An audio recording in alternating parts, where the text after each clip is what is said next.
very historic program today, we commit it into your hand. You have started with us. You will finish with us. And everyone who have traveled down to honor this event, you will take them back to their respective homes and cities very well in Jesus' precious name.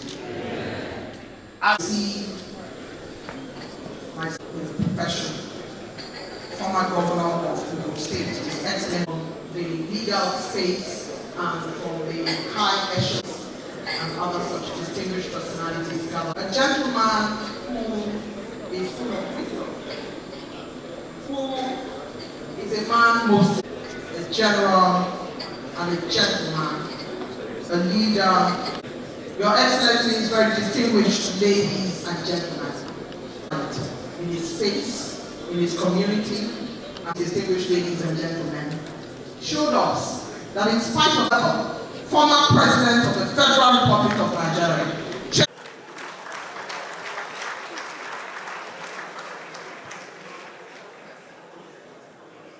Your Majesties, Your Royal Highnesses,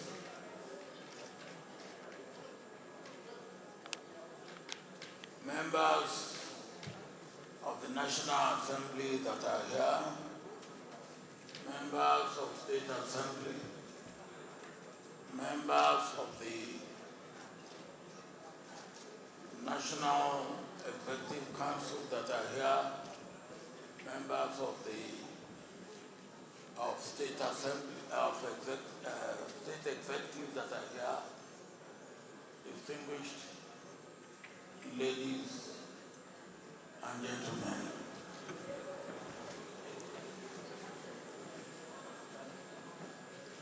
Let me start by congratulating Mike and his family, but particularly his wife, for this occasion.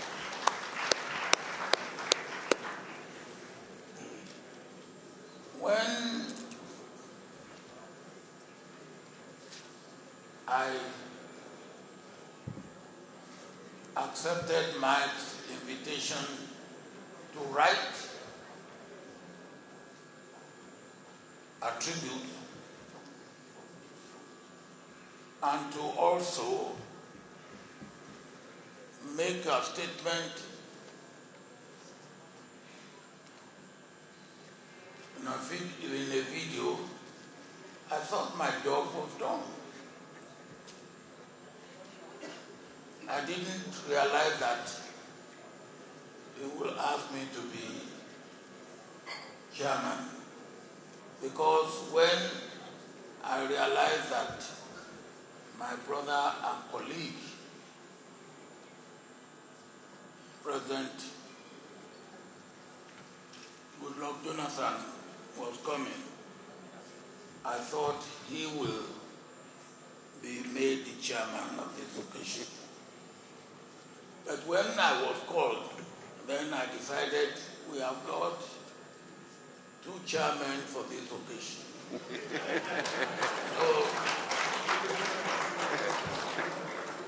So we are co-chair. But before I give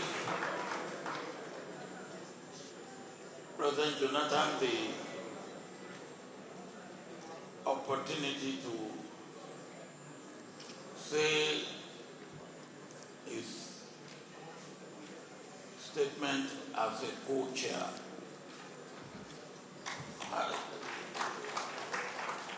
I have 2 or 3 words to describe Mike. And the first one is that he's an extraordinary man. Extraordinary man. And I thought I would live by that. until yesterday I was out, and when I was coming back home, a friend of mine called and said, "Where will you be tomorrow?" And I said, "Tomorrow I will be attending a double ceremony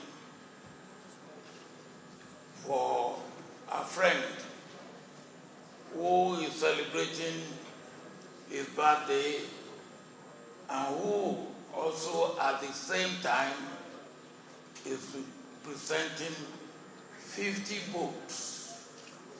And he said, "Who is that friend?" I mentioned his name, Mike. Oh, and his reaction was, "Oh, he's one of those radicals."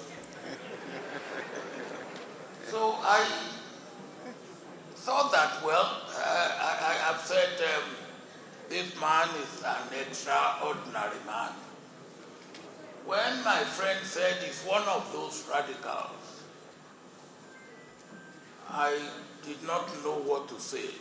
So when I got home,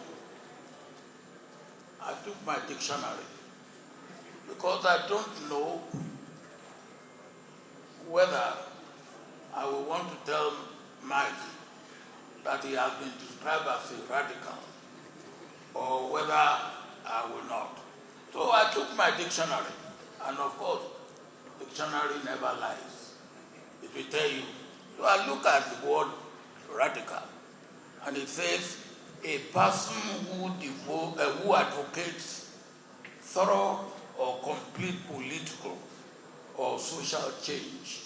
Ah, I like that. So I said, well, look, I will add that to my description of Mike. Mike is a person, and I also add a little bit of mine to the dictionary definition. So I now read it out to you, what I put down. Mike is a person who advocates thorough or complete political or social change with conviction, courage, and integrity. And that is the man that we have come to honor. Mike, happy birthday and more grace to your elbow. You can go, sir. I'm not going. Thank you, Your Excellency. In fact,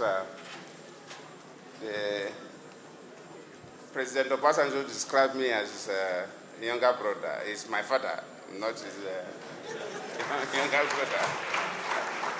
And he's somebody I admire so much, even before I got into politics. So thank you, sir, for giving me this opportunity.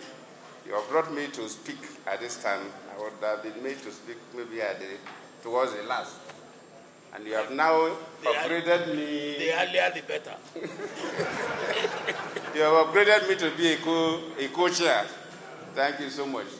So as a co-chair, the chairman has already said what we should say. I wouldn't want to belabor the issues. And more so, like President Obasanjo said, I wrote the foreword of one of the books. And I also made the brief remarks in the video that maybe they will play on the multimedia, so on. So I may not even want to talk about mine because I made some statements, especially on the video. But looking at the titles of the 50 books, then you realize that mine is more than even being a radical. Because if you look at the various titles, cut across almost all spheres of life, political science, law, history, biography, philosophy, health, etc., etc. Is writing like the philosophers of old, in those days when knowledge was not compartmentalized. And one philosopher can talk across a sphere of knowledge, and that is mine. We thank God for creating people like you that can educate our children and continue to do your work. Well, because Mike is a very senior lawyer, so I know so many senior lawyers are here, both at the bar and the bench. So in such occasions, we only use such platforms to plead, especially those of us who are into the political environment, that the way things are going in this country, especially listening to the judgments being given regarding political cases,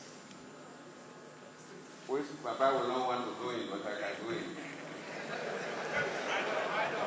We are beginning to see that democracy in Nigeria is like a cone that is being turned upside down.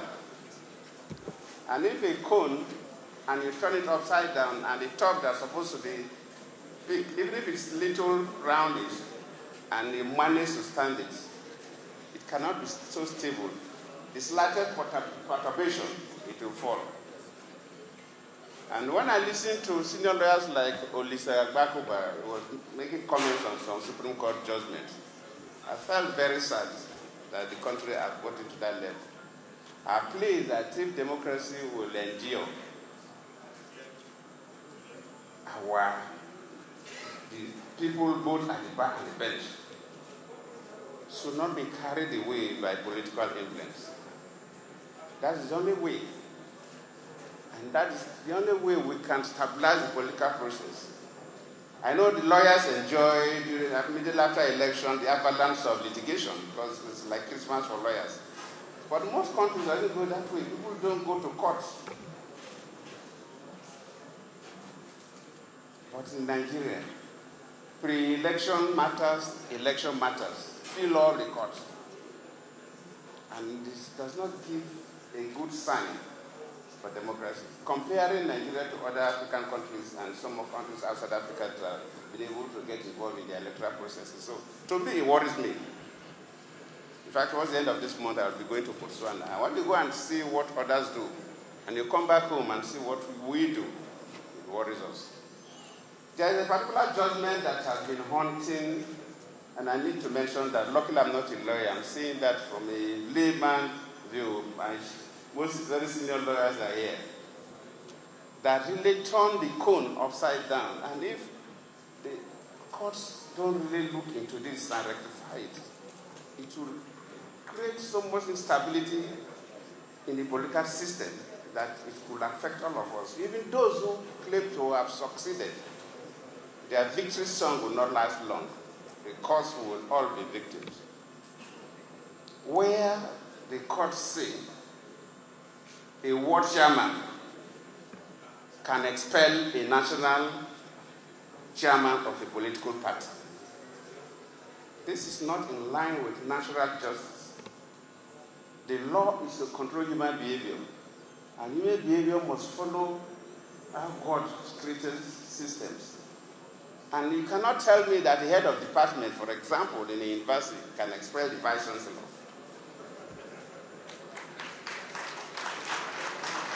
So how can the Nigerian law tell me that a ward chairman can expel a national officer of a political party?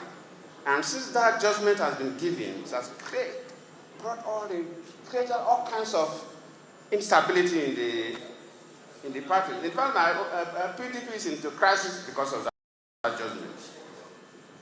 APC at the time was also into crisis because of that judgment. And I'm not looking at it from a legal perspective because I don't know anything about the law.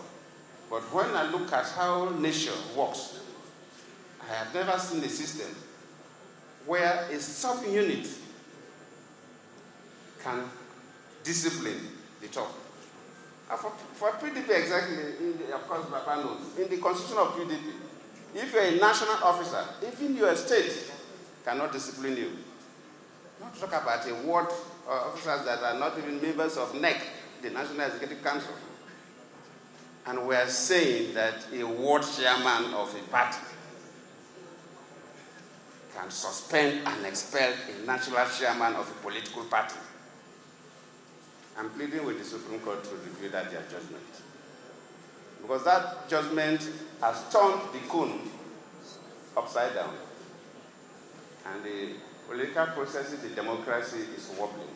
I don't want to go more, but let me just use this as an example. Papa, thank you for bringing me. Let me join you to congratulate Mike Ozekhome, the wife, and the family for this 67th birthday celebration.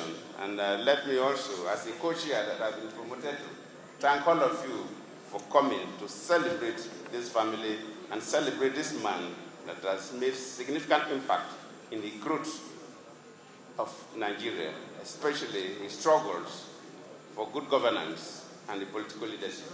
I thank you all. Thank you.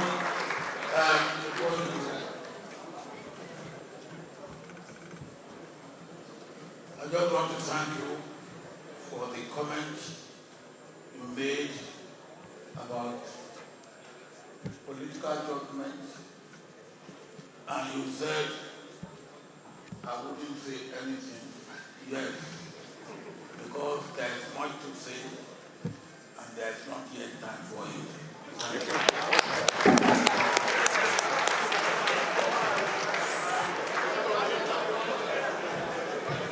Please a round of applause for our living heroes. Please a round of applause for our living heroes, former presidents of the Federal Republic of Nigeria, Chief Olusegun Obasanjo and Dr. Goodluck Jonathan, GCFR. In a gathering like this, when the elders speak, we all listen. And we do not expect anything less. These individuals that have been privileged to serve this country have given a lot to this country. And when copies, we are given an insight into the books and into the works, and we are given all the titles, and you have also seen them. We are already on item number 2, and we have given all the titles: good governance, law, democracy, then the methodology. The methodology is for us to group them into 10, and we start with constitutionalism. Ozekhome's writings on constitutional law are among his most impactful contributions. When we go to separation of powers, separation of powers is so important to any democracy. You have the executive, the legislature, and the judiciary. And former President Jonathan said something about the judiciary when he was making his remarks. But they know the doctrine of democracy has been there. Montesquieu, that French philosopher, he said, no, we are talking of power. Power corrupts. Lord Atkins. Absolute power corrupts absolutely. You can't have all powers vested in one person. Even God, who is the omnipotent, the immortal, the invisible, he decided even to share his powers. You have the angels, you have the archangels, you have the Holy Spirit of God, you have the elders of heaven. So you can't have every power, all powers, concentrated in one person. Then about anti-corruption. Hear what my brother is saying. It's a critical examination of Nigeria's anti-corruption efforts. We want to appreciate President Olusegun Obasanjo for the establishment of EFCC and ICPC. Leadership and personal development. Leadership is another signal theme in Ozekhome's body of work. Through the work titled Leadership by Example, he expresses his conviction that true leadership is about setting a positive example for others to follow. Then we go to politics and governance. His works on politics and governance, democracy or democracy, provide critical analysis of the political landscape in Nigeria. And his Nigerian project, past, present, and present, offers a broader perspective on Nigeria's political evolution. Then statecraft, international affairs. Ozekhome's reflections on statecraft and Nigeria's role in the international arena are captured in words such as Nigeria in World Affairs, the world at Nigeria's feet. Let us go to democracy. What he says about democracy is very eloquent, very succulent. very captivating. Then nation building and contemporary discourse. The author is no doubt a true lover of our nation, and the patriot shows his understanding of our nation and its underpinnings in Nigeria's evolution and its political players. Then we go to demystifying the coronavirus.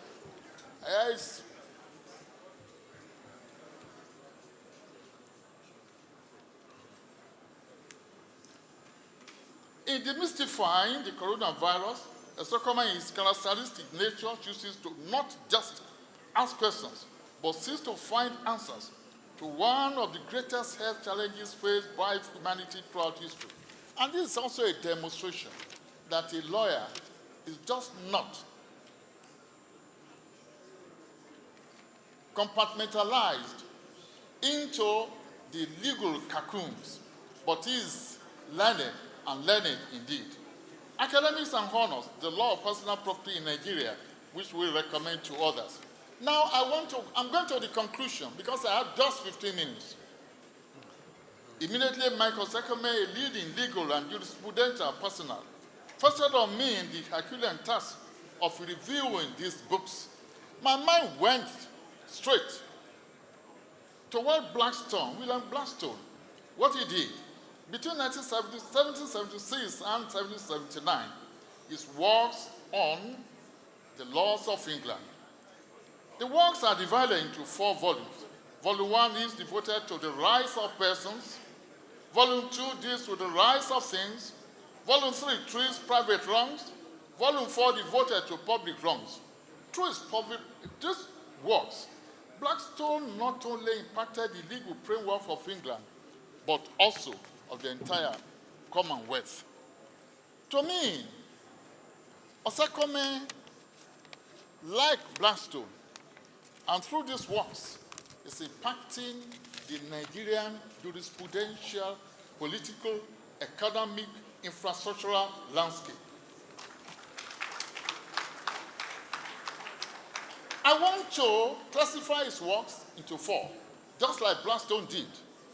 The rights and expectations of persons who are citizens under the Constitution and the law, the duties imposed on and expected of the government at all tiers, including those in positions of leadership across board, private wrongs which stand unaddressed, and public wrongs which continue unabated.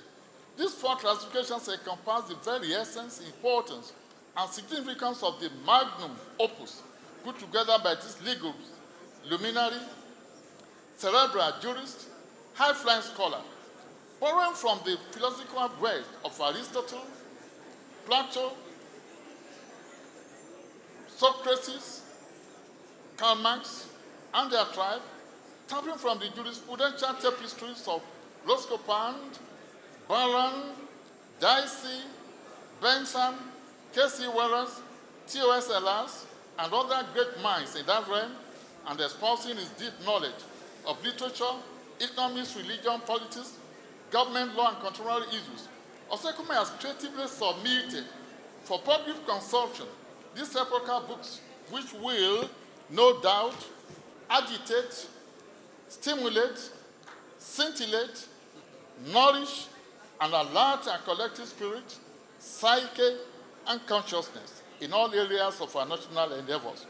To my mind, he is beckoning us to, like it happened in Great Britain in 2015, enact our own Magna Carta. Now, to my former President Goodluck Jonathan, you said something about judgments. What Nigeria lacks, that is what Ozekhome is asking us to do. It's an agitation. Some people will say there is nothing wrong with the Nigerian Constitution. A lot is wrong with the Constitution. Some people will argue, please can we have some silence? We are running up, and this is very, very important. It's the very essence of the works of Ozekhome. What is the theme? What is the thrust? What is he up to?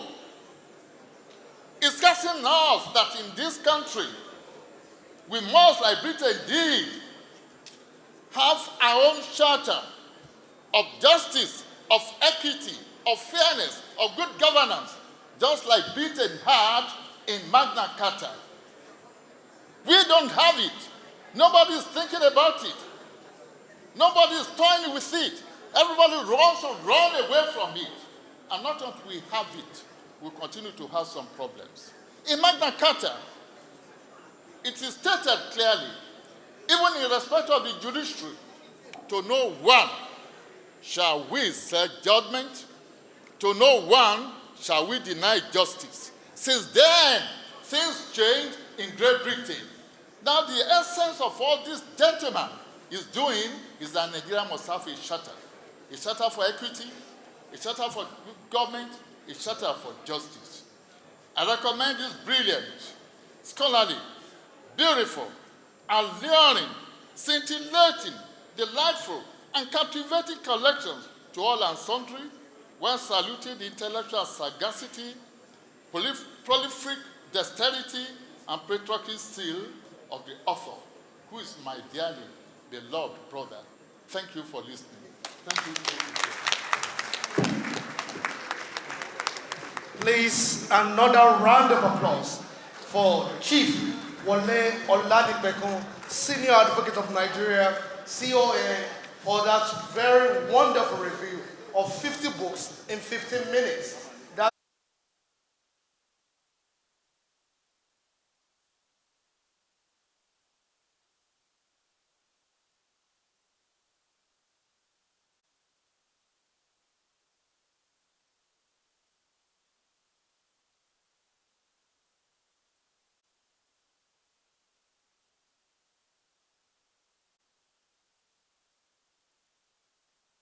Now, and then we're going to do the book unveiling and the book presentation along with all those whom I'd already mentioned. So let's watch the documentary for texture. Thank you very much. William Shakespeare in 12 minutes. From the Mike Ozekhome, SAN-CON-LD. He obtained a Master of Law degree in 1983.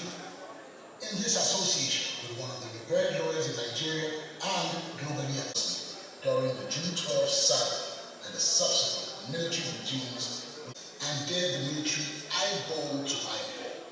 Some activities, the military sprayed us with tear gas with hovering helicopters. Speak on the internet. It's been trending because he showed us that age is just a number. Let's give him a round of applause. Man of letters, himself an author, a peace broker. Professor Mike Ozekhome is a very proud first daughter that they don't speak English in the house. They don't speak English. Wonderful works. Thank you. Thank you very much. Okay. If you go into checking and you Google, you are going to find that the last person who was this prolific, the last set of have whoever will give us the closing prayer. We will have the closing prayer, and then after the closing prayer, you will continue to eat, and the music will be going on. And anytime you have finished your food and you want to eat, go home, you can sneak out and go home. And the music will continue till daybreak. Thank you very much for coming. See you next year. Bye-bye. The second to the last is not around. The second to the last is Selvena. Mike Ozekhome is not here today, unavoidably absent. But this is the last born of the family, an American citizen, the biggest and the tallest in the family, but the last born.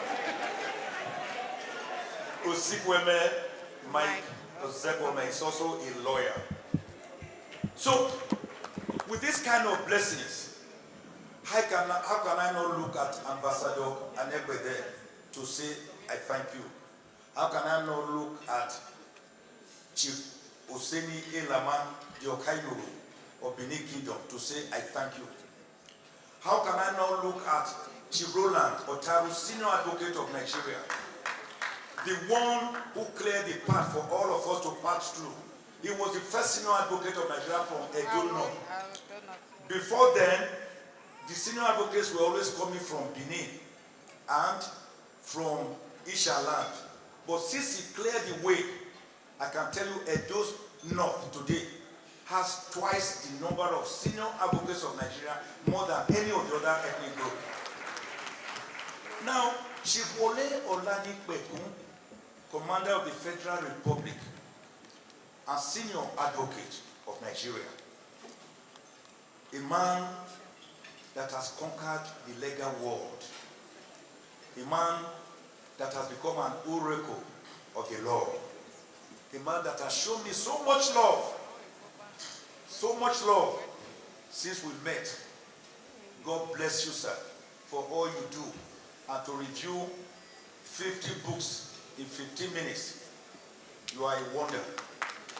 So I want to thank all of you, all the kings that came all the way. None of them asked me for one kobo, none. Rather, some of them are even contributing to my books. So nobody can be more blessed than me. Nobody. OBJ, like I wrote about you some months ago, continue to remain OBJ. Don't change. It's too late for an old man to become left-handed. Continue to fire from all cylinders under your watch, because your name will be remembered by generations yet unborn. That your case was one of winning, witty, witty. You came, you saw, you conquered. So I want to thank all of you that I cannot see from here. I cannot see you from here because it's far. People like Gideon Egbechuno, I still caught you. Chief Richard Okozi, who is ever there for me. I cannot thank Pastor Osazuwa, who came all the way from Benin and who led the opening prayers today. But as I go to my seat, it is now we are going to eat. We wanted to do all these formalities. We have a 3-course meal. And by the grace of God, the 2 presidents will lead us. And Okute, Peter Obi, will be trying to run away. I held him down. He must eat before he goes, because if you don't eat my food, it means you don't take me as your friend or brother. And while we are going to eat, let me remind you of 1 Timothy 5:23. Because I've been seeing many of you drinking ordinary water. That scripture tells us, it says, do not just drink ordinary water. It is not good for your stomach. Take a little wine. It will cure you of all your infirmities. God bless you all. God bless you all. God bless you all. Let's take picture. Let's take picture. Let's take picture. Let's take picture. As the picture begins to roll. 3:37. Who is he that speaketh, and it cometh to pass, if the Lord has not commanded it? I am a story of Romans 9:15, where he told us, I will show mercy on whom I will show mercy, and I will show compassion on whom I will show compassion. It's not he that willeth or he that runneth, but it's God that showeth mercy. I am that story of Genesis 18:15, reciprocated in Jeremiah 32:27. Behold, I am the God of all flesh. Is there anything too hard for me to do? I am a story that made me know that there's nothing that God cannot do. Anything he cannot do does not exist. Anything God cannot do does not exist. Take that from me. He has made me Psalm 105:15. Touch not my anointed, and do my prophets no harm. That is why I knock down all my opponents in every case I handle, because I put God first. So I want to thank all of you. This is my beautiful wife.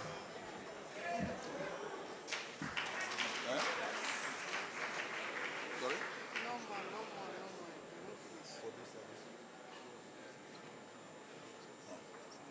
Yeah.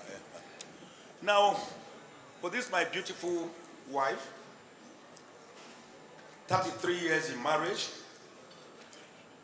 taking care of me and the entire family. She's the greatest thing to have happened to my life. I call her my girlfriend. I call her my soulmate. I call her my confidant. I call her my sister. But most importantly, I call her my mother, because she does all of them roll into one. And this is my handsome son, a carbon copy, born in 1978. The first lawyer from me, after me and my wife, is the third lawyer in my family. And the way I've been able to organize the children together, I want to thank you, Ilubeka, John, Mike Ozekhome, Esquire.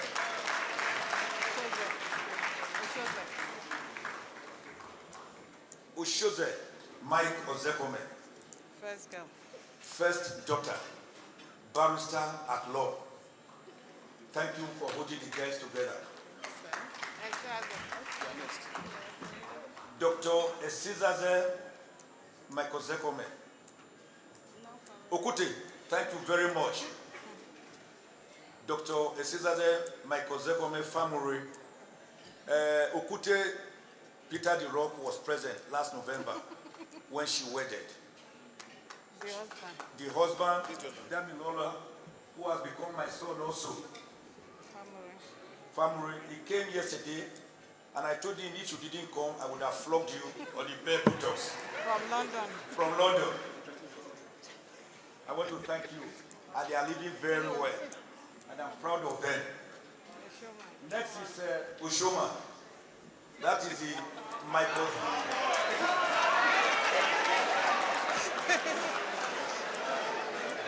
That is the Mike Ozekhome of the family.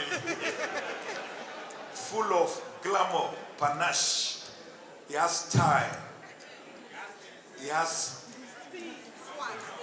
gravitas.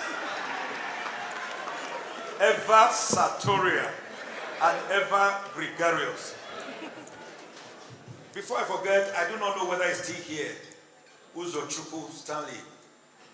People call him popularly Stanel. Stanel is my son. In fact, we call him son one within my family, even though he's an Igbo.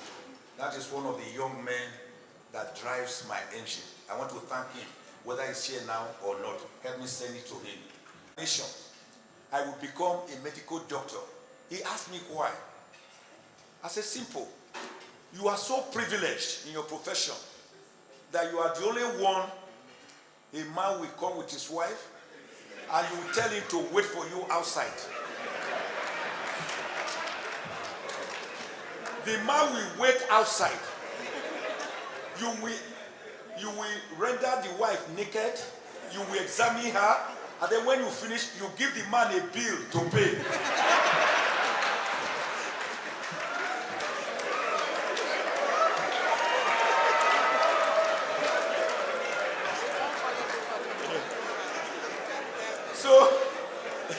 So you can't have a profession that is more privileged.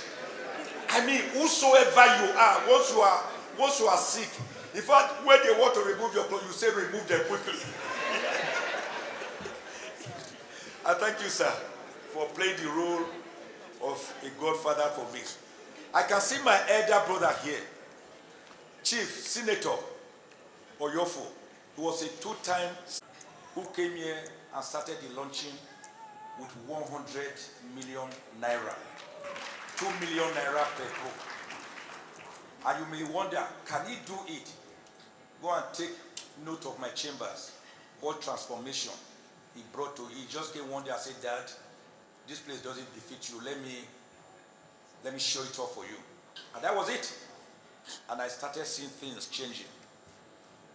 I want to thank you. Where's Yebo? Obi Kubana. Where is he? Obi Kubana. That's another son of mine.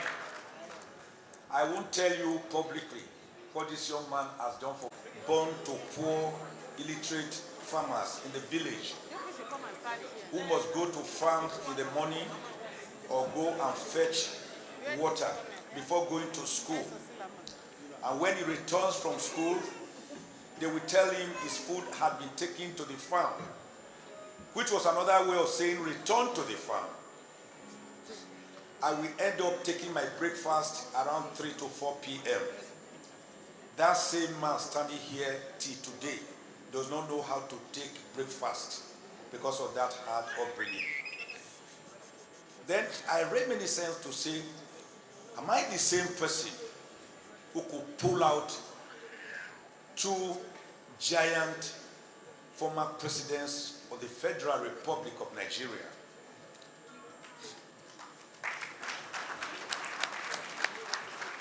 When President Jonathan once told us that his humble beginning meant that he did not even have shoes to put on at the age of 10, I told him, I said, sir, you were lucky. Your problem was shoes.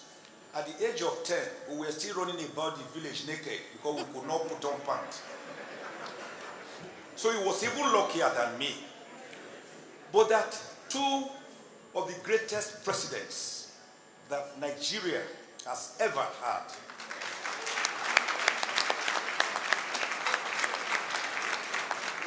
in terms of everything, nation building, infrastructural development, human capacity building, in terms of sheer humanity, empathy, that I could pull them out, is what the Igbos call Ijele, the big masquerades. Not only was Obasanjo president for 8 years between 1999 and 2007, he was also a military president who took over from General Murtala Mohammed in February 1976 after he was assassinated. It was him who midwifed the 1979 constitution that we used till the military purge of December 31, 1983 by General Muhammadu Buhari. But he again came back to become president of this country because the people believed he did well even as a military head of state. So we should give him another chance. And he did very well, extremely well, exceedingly well. Then sitting by him, President Dr. Goodluck Jonathan, GCFR, like Baba, OBJ, I call him OBJ. A man whose singular statement during the 2015 elections, when votes were still being counted and the winner had not been declared, he called General Muhammadu Buhari and said, congratulations. In spite of the fact that many of his acolytes, his associates, were saying, no, don't do so. He told them, and he made this statement that has entrenched him into the pantheon of great historic figures. People like Abraham Lincoln, who once declared during his Gettysburg speech on 18th of November, 1863, that democracy is government of the people, for the people, and by the people. President Jonathan said, my ambition is not worth the drop of blood of any Nigerian. I don't want any disturbance here. That statement, sir, entrench you into the pantheon of heroes like General President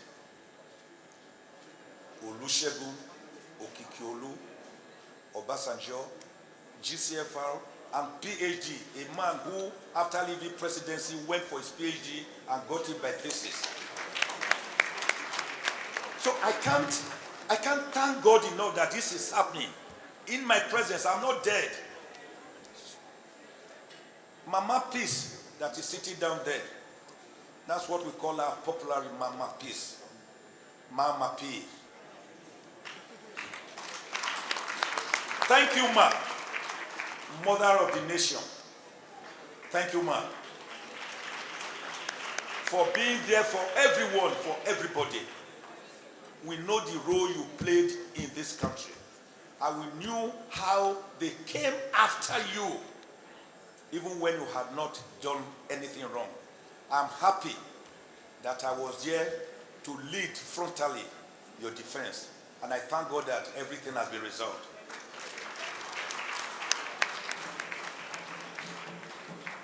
What can I say about Okute, Peter Obi, the rock, that Jesus Christ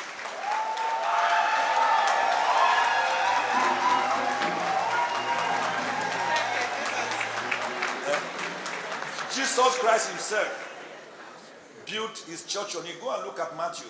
Say, thou art Peter, and you are the rock. And upon this rock, I will build my church, and the gates of hell will not prevail against you. I will give you the key to the kingdom of heaven, so that whatsoever thou shalt bind on earth shall be bound in heaven, and whatsoever thou shalt loose on earth shall be loosed in heaven. Is there? And that Peter became actually St. Peter as the first Roman Pope. We now have 266 popes. That Peter sitting down there was Pope number 1.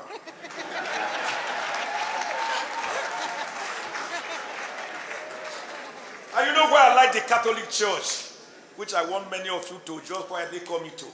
It is the only church that was built by Christ himself directly, and it possesses 4 qualities. The Catholic Church is holy, it is one, it is universal, and it is apostolic.